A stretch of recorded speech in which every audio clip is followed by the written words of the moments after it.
I'm glad you said that because these people, they literally, like I said in my comment, they demonized all of my autistic traits, all my ADHD traits, demonized my OCD, demonized my schizophrenia, demonized me in literal psychosis, but they were causing my meltdowns. They were causing my psychosis. They were my brother, my friend, this dude who I known for 22 years, because he was mad at me for getting sick, he was literally torturing me on purpose and doing things on purpose to trigger my conditions, trigger my meltdowns, trigger my schizophrenic episodes. I had to go to the hospital, you know, because of him. And the fact that like I worked for them and I started getting sick while working for them and they were still trying to push me to work, and then I was like, then get mad at me for having to not do streams, not doing but keeping it all hush hush under the rug.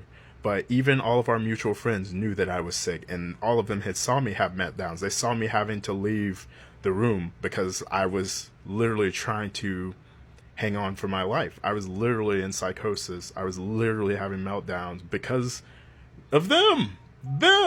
And they blamed me and hated me for it. They wanted to live these lifestyles, you know, and it's not like I was like stopping them, but they didn't take into consideration any of my conditions. They knew that I was sick. They knew I was becoming debilitated. They knew the conditions that I had, but they refused to make accommodations. Well, he did.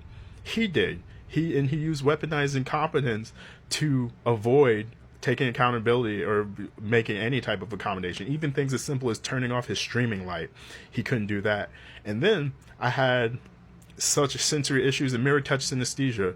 So when it comes to hearing people do intimate things, I ask personally not for them to just warn me so I can leave the house. Because my mirror touch synesthesia, I literally feel everything. I literally feel everything. And it traumatizes me because I had trauma dealing with that stuff. And he did it on purpose to retaliate against me. I never had a problem with him before. Never. In fact, I told him when I first moved in about this problem and this issue, and he said it was totally fine, And then I had to take extreme measures because he just wouldn't stop. And, I learned that he was doing it on purpose, but, he was a sick fuck too. Because I talked to his ex-girlfriend and the shit that he was doing, he had her doing and shit. Like, he's just a sick fucking individual. I don't want to talk about into details, but after hearing that, after this whole thing, I realized how much of a piece of shit he is. He took advantage of me, he took advantage of her, and he took advantage of his current wife and girlfriend. She don't see it yet, but she was thoroughly manipulated. They're blaming me for getting sick, but she had just started dating the dude, and he put it upon her to be my caretaker. He put all of the extra weight on her. And I was literally going through accelerated dementia from COVID. Exacerbated. I literally was trying to hold on to reality and I couldn't because it was so sudden. It hit me like a brick, like a train. There's no way anybody could have been prepared for that. And I handled it the best that I could. I'm looking back and I don't feel, I'm not going to guilt and shame myself for not being able to be perfect when I was sick and dying and delirious, but they held so much, so much of that over my head. And then they abandoned me in gang territory and left me there to essentially die, after 22 years. And they really, they hate me so much that they did that to me. And then I got trafficked for gangs, from gangs or by gangs in that house because they decided to jump states and move to another state and abandon me in one of the most dangerous cities, in one of the most dangerous neighborhoods, in one of the most dangerous cities in this country. And they don't see anything wrong with that. They knew I couldn't take care of myself. They knew I was sick and debilitated. They knew I was delirious and had psychosis and had autism and ADHD, multiple parts, DID, complex PTSD. They knew all of this stuff, but they still decided to do what they did. And they promised me that they would help me. They told me because I knew they were going to abandon me. That's the thing. Even though I was sick, I was like, don't abandon me, guys. Like, this is, this feels like you're trying to abandon me when I just worked for you for like 2 years, 100+ hours a week, 7 days a week, literally 400 hours a month plus, that literally is what drove me nuts. Is literally what burned me out. And then when COVID hit, I had no defense against COVID because I was already burnt out from working that job. Because when we went viral, they had me doing all of the work, literally all the work, while they just sat there and looked pretty, and that's why I got sick. And watching our streams and podcasts, the progression is there. Literally, I was getting sick during our podcast, and I couldn't show up to certain podcasts. I couldn't show up and doing something, even though I was the one doing most of the content. They used me. They exploited me. They literally trafficked me. Textbook trafficking. They coerced me into doing the jobs because they had control over every single aspect of my life. My car, my living situation. They controlled what I ate. They controlled literally every aspect of my life. They even had control. They were the ones talking to my disability lawyers. They were helping me with therapy too. They had control over every aspect of my life, and they were telling me they loved me, and that's what family was for, because like I said, I knew them for 22 years. They considered me an adopted son. I called him my brother. I called his dad my father. Literally every Father's Day. I went to Father's Day dinners, Mother's Day dinners, Christmas, Thanksgiving, family vacations. Literally, I still have all of our family group chats. I have every single chat.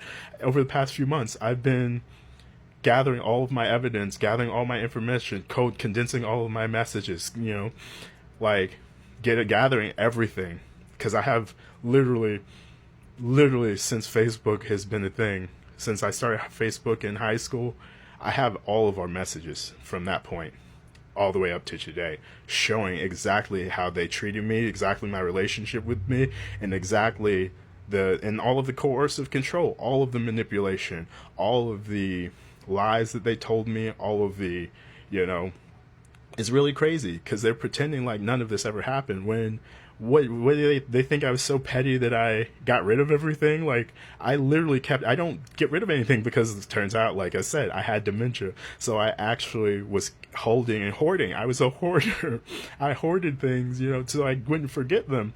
And so I didn't delete our messages. When they blocked me, I didn't delete anything. I kept everything because I had been trafficked and abused before. And they always tell you, make sure you document everything. And especially months before they did what they did, they betrayed me and stabbed me in the back.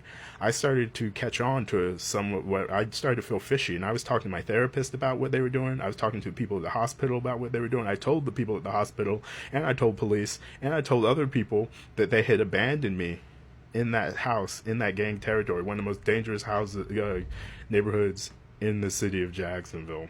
They abandoned me there when I couldn't take care of myself because they knew that I couldn't take care of myself. And I think they expected me not to survive that situation because I was also suffering with suicidal ideation, suicidal thoughts, and I had had several suicidal attempts when I was living with them because they were causing such extreme distress in me. And they blamed me for it. They were making it seem like it was my fault.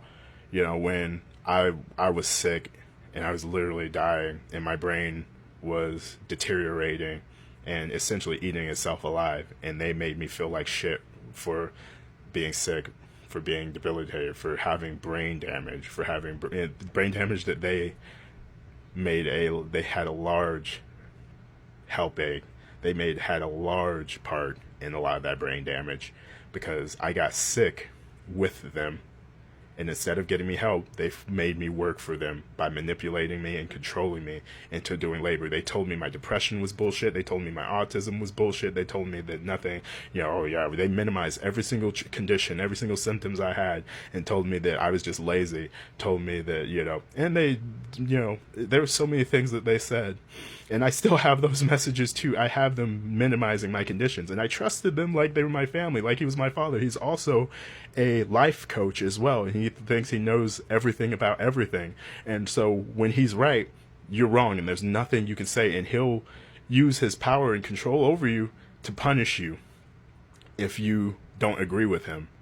They make fun, they bully you.